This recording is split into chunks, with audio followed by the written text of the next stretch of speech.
From empty nest to personal best, let's fly, Mom, fly. Welcome to the Fly Mom Fly podcast with your host, Bobby Chegwin. As an Aussie mom currently living in the U.S. with her children now grown and living in Australia, Bobby is making it her mission to make sure no empty nest mom is left behind, and has a supportive community, connection, tools, tips, and knowledge to rock this phase of life. I know she's anxious to get this podcast going, so here she is. Hi, everyone, and welcome to the Fly Mum Fly podcast. I'm your host, Bobby Chegwin, and today I have the pleasure of introducing a remarkable guest, Alona Kearney. Alona's empty nest journey has been anything but ordinary, and she has faced numerous challenges along the way. As a disabled vet and homeschooling mum, Alona transformed her backyard shed into an ADU, and for the Aussies, that's a granny flat, for her children as they graduated.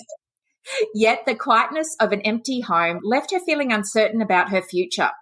But undeterred, she returned to college, graduated with a BA in business, and started her own forgiveness coaching practice. But Alona's story doesn't even end there.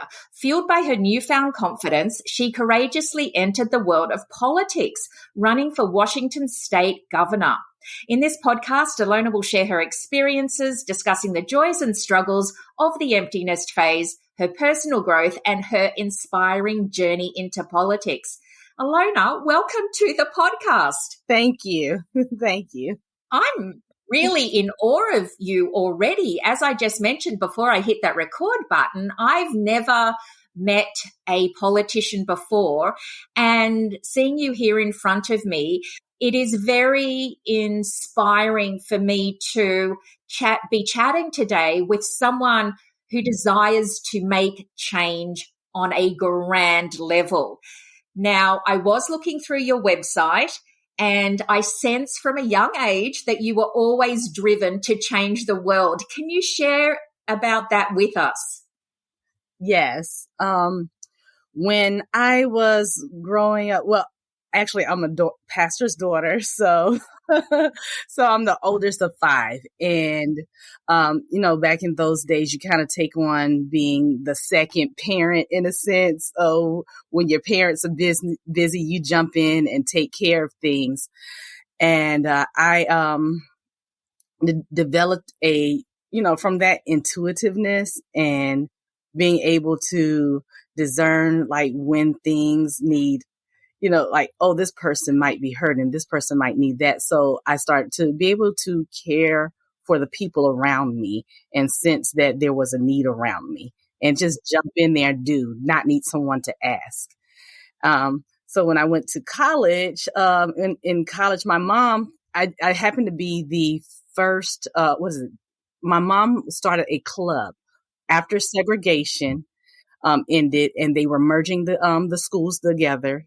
My mom started the first, they call it the Black and Gold School Spirited Club to try to bring, a sense of unity, but it still ended up being more Black students in there than white students joining.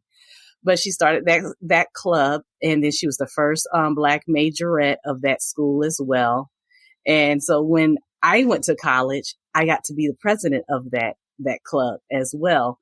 And while I was there, I saw that it still was kind of like a separated school. And I don't think that people just do it because they intentionally were saying, oh, this is a white club or this is a Black club. I think that just subconsciously nobody really thinks about it. So I wanted to make that club be more inclusive of bringing everyone together. And I was like, this is a school spirited club.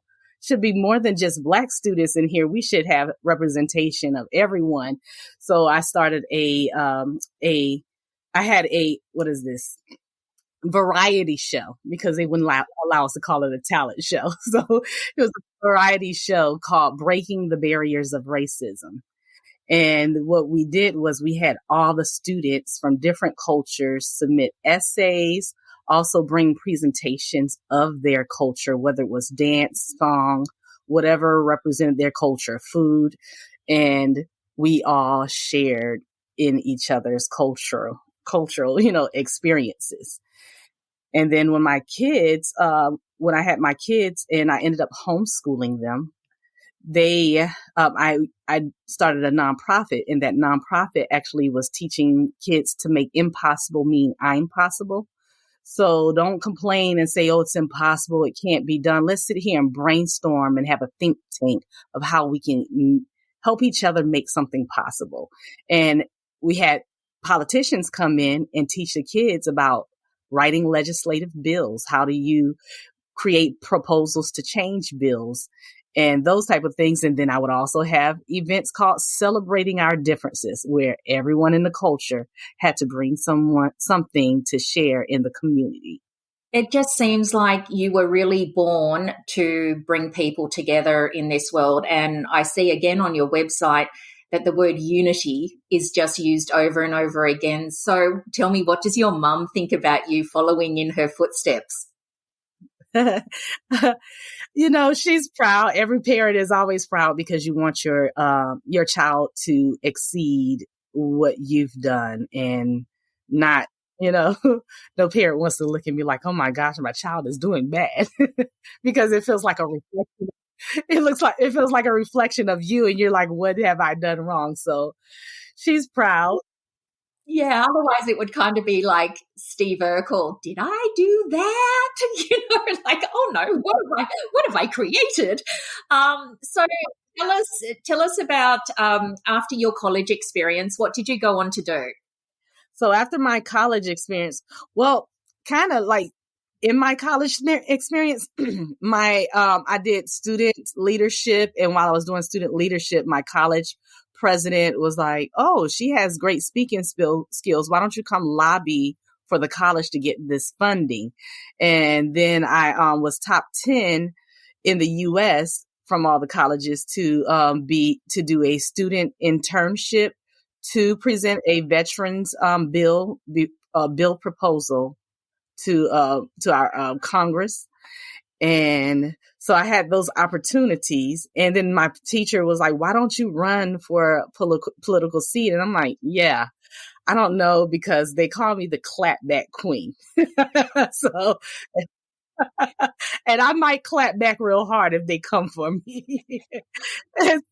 So I put my name on the ballot in 2021 for city council. And all I did was just put my name on the ballot, created a website. I didn't do anything that I'm doing now, like talking to people, knocking on doors, just put my name on the ballot. And I think I just had one meet and greet, and yes, I was the clapback queen for them.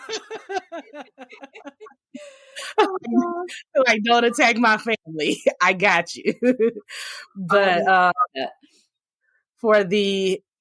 I was surprised that not done anything, I had like 26% of votes come through. And mind you, all of my family lives in Florida, so I don't know anybody here. And then I think right after the primary, somebody saw a video that I had made as a response to the politicians, because I didn't clap back during, my whole running. I had the website up there. I was ignoring them and doing my own, going on and living my own life, ignoring them. But I was like, okay, well, the primaries are over. I got 26%, but I didn't make it. That's okay. Let me expose all you politicians for what you have really done. You did this, and I had all these bullet points pointing out, and the proof to go with it, because some of them were in emails. So it was like, okay, this politician said this, and here's the proof where they said that because one politician was saying that we know that so-and-so manipulates the people's votes to be able to get this, and this. And so, like I had posted all the evidence of those things. So people were like, if we known that she was out there and she was a real genuine person exposing the crooked politics, we would have voted for her. You would have won hands down. But, I don't want my campaign to be, I go tit for tat. I focus on the issues is. So that's why I didn't do it while I was running. I waited till after, because it's like, now gloves are off. I think people would really appreciate that approach. It's one thing that I can't stand is the sledging. That's what a term we use in Australia, but just having a go, saying something denigrating about someone else and then having them come back. It really just, what's the point? Tell us about how you want to serve, how you want to change. And I love that approach that you bring to politics.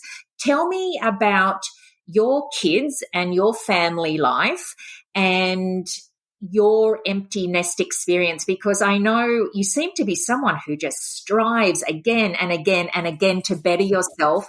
And it was interesting what you did after your kids moved out.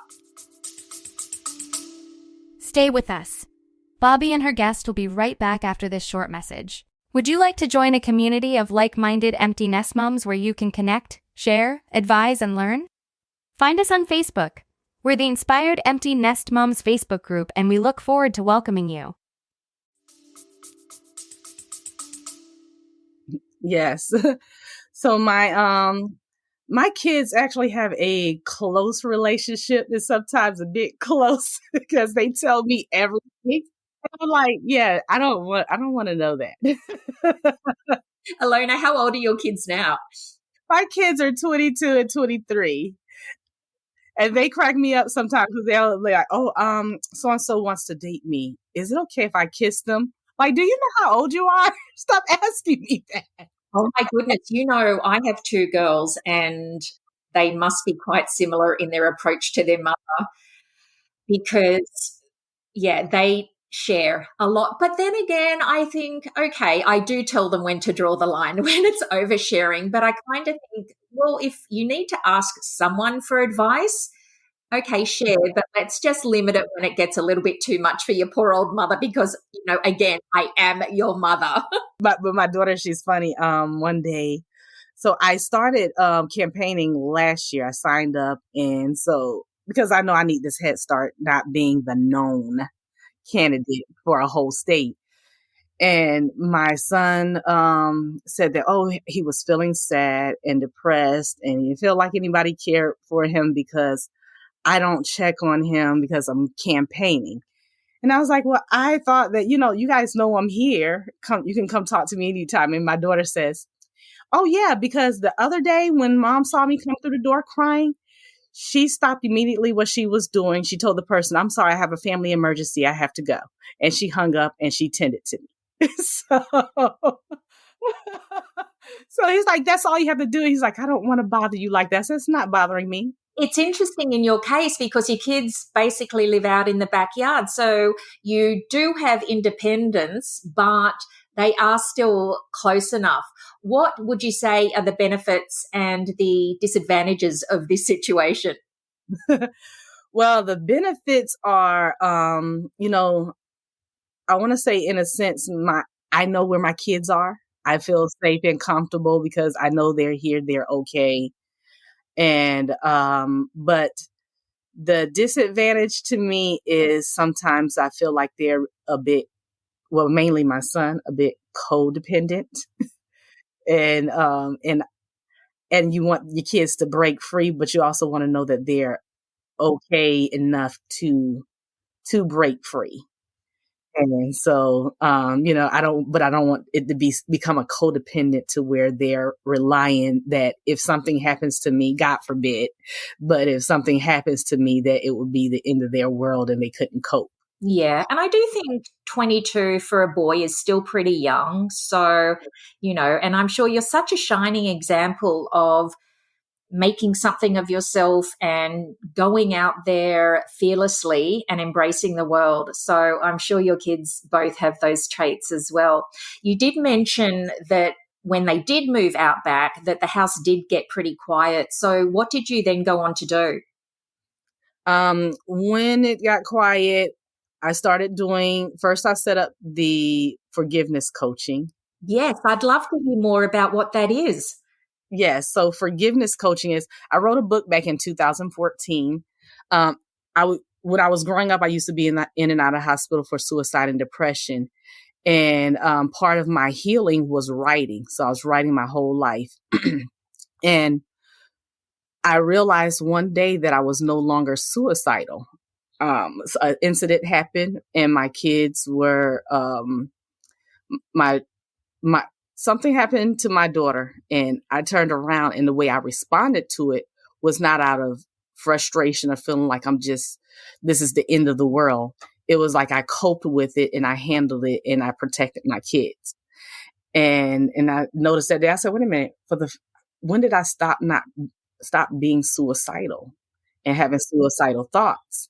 And so then I just noticed, like, in my writing pattern, I would do present, past, future. So I would take my present and write all the 5 senses connected to triggers. And then I took those triggers and I would connect it to something from my childhood, like anything that I could remember that would have all 5 of those exact triggers. And I would pinpoint that as my trauma point. And then from there, I would rewrite, like I would write about, well, how do I feel about myself from this incident? So I would say, I am a victim because I'm not smart enough to take up for myself. And so then I would rewrite that statement and say, I am not a victim because I do speak up for myself. And, I would make those like my daily affirmations, in which I would never think daily affirmations would work, but I would still just read it, even though sometimes it didn't. I would feel like it wasn't doing anything else. I'm just still going to read this.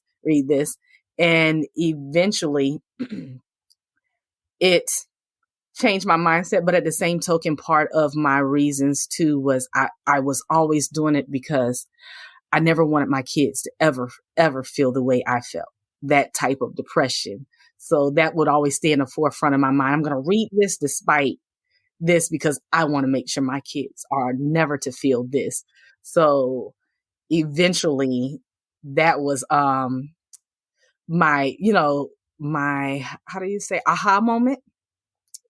And then I learned from that forgiveness to me was not forgiving and letting go. It was learning to set the boundaries.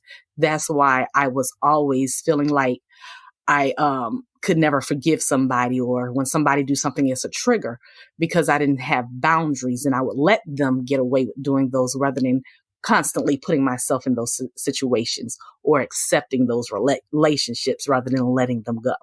That's just incredible. And I'm so sorry you went through that. Looking at you now, your energy is just so warm and so determined, and you're obviously so smart, and we need you in this world, Alona, trust me. I want to ask, the strategies that you used, are they strategies, did you come up with those strategies? Are they the strategies in your book? Yes. Oh, wow. Can you tell us what the book is called? Because I know there will be people listening who think, oh, this is me. I've been in this place of a deep, dark depression. I want to know what she did to turn herself around. So what is the book called? It's called Purely Unadulterated Me by Love Always. By Love Always. Okay. Purely Unadulterated Me. On lulu.com. Along the way, you remarried, I read. I just got married this year in February. Congratulations. Thank you. And, like my kids graduated. Well, so when my kids graduated, I went back to college with them. And that's when I was getting my bachelor's and doing the college, and then started my forgiveness coach, and now running. But right before then, I was like, I didn't want to go back to college because I was like, I had stopped going to college when my kids were like, my daughter was 2 years old. And it was because of an incident that happened to her with a child care while I was in college. So I said, I'm just not going to school. I'm going to take care of my kids full time. So then I just go back to finishing. But at first I didn't feel like I was smart enough because I've been out of school so long and didn't think that I could handle the load, but I did it. And then when I graduated with the college, I was like, what am I going to do? It was that constant of, am I going to just sit here and be miserable and bored staring at the wall? And at first I was going to move back to Florida because I was like, well, I might as well just move back to Florida and just be my mom's ride along partner, go everywhere and hang out with her. But, and then that's when this guy comes along. And we started dating. I said, you don't know, I was getting ready to pack up and leave. I had already went and looked, scoped out apartments, everything. And so then when we started dating, I was like, well, what am I going to do except for, I have my forgiveness coaching, but I mostly do it word of mouth. I wasn't doing it like I set up a shop type thing. And then I told him, I said, I'm tired of the people who run. I'm tired of people say vote for the lesser evil. How come we don't have regular people run? So I said, well, I'm going to run. What did your new husband think about this? He was like, good idea. I believe in you. You need that support. Yes. And he was like, well, I told him running is like a full-time job, but you have to pay for the campaign out of your pocket. And unless you have some good, donors. And so he said, well, I'll work overtime so that way you can run. So that's what he does. Oh, God love him. So are you still doing forgiveness coaching at all, or are you just now concentrating on running? I mostly concentrate on running, but I kind of incorporate my coaching in it because a lot of my unity things that I do. So like my first meet and greet, I had Proud Boys and members from the Black community come in, but nobody was dressed up in anything identified. Just come dressed up as regular people. And we had conversations. So I kind of use like topics like I am, but I am not. So I could say I am Black, but I'm not ghetto. I'm this, but I'm not that. So we did those type of exercises. So people tell me my political events don't feel like political events. They feel like more community engagement and unity events. And it's interesting because I don't really, obviously I'm not, I'm not a citizen of the US. I'm a permanent resident. So I can't vote even if I want to until I become a citizen. And I don't necessarily pay too much attention to politics over here because of that divisiveness and because of how people interact with each other. But if I was living in Washington and I had the right to vote, you connect with people, you are the real deal, and you're so warm. And I just feel that you come at things from such a different / better approach. So all the very best to you. Tell me what your aim is for Washington should you become governor. My aim is for Washington is, being that we're moms, we like to make sure people are feeling heard. We do that nurturing, but also that discipline at the same time. I want to, what I will do is I'm going to make sure everyone is having a seat at the table. And I call all Washingtonian stakeholders. I tell people that I'm not running for governor. We are running for governor. So when we're there, we're all having a seat at the table. And my goal is to have, I know we have town halls, but most of the time when politicians have town halls, people are at work. So then there's this representative that everybody is like, that person don't represent me. That person is not going up there saying what I want them to say. So there should be town halls when people are, not at work and have, and I would say countywide, because we have 39 counties. So have 39 counties that have countywide town halls where people can come and I can pull those videos and listen to what everybody's saying. So when politicians are bringing this and say, we're going to pass this bill, I can say, okay, yeah, because you did consider all the options. I see that this is the best medium. Or I can say veto because you just totally disregarded and wrote a whole bias bill. Right. And tell me, do you use any affirmations during campaigning that help you? You did mention them before. Yes. So right now, what I've been doing is I see people, whatever the hot topics are. So right now we have a hot topic of, they just passed a bill, Senate Bill 5599, and it's about runaways. Well, they're taking that bill and the different sides are saying everything but what the bill is. And people are like, this bill is to take your kids from you and give them transgender surgery without their parents' rights. And I'm like, well, where is it? Can somebody show it to me? But people are going along with this side saying this, and this side doesn't specify totally. They're just like getting yelled at. I'm like, you guys, here's what the bill says. And what I've done is, because the people who have to pass, who have to be the ones, let me see, you have people who pass it and enforce it. The people who have to enforce that law are the social workers.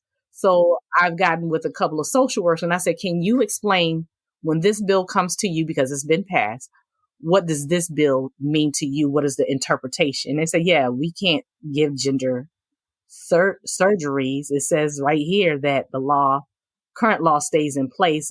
It's just that instead of reporting to the parent that they are a runaway, you report to Department of Children and Family, and they assess if it needs to be a family intervention of counseling or if it's abuse. That's the only difference. So it's something totally different than what's being put out there. That's crazy. No wonder politics confuses a lot of us. Yeah, because when you read the language, I told us I could see where people might feel that they're taking your kids and going to do gender, surgeries. But I said, but I'm seeing this clause that kind of contradicts that. So that's why I asked a social worker who actually works in the field, when this comes to you, how do you have to enforce this? And so I said, well, because there are like these other little amendment attachments to it that I have them looking into to make sure those don't have anything hidden up in there.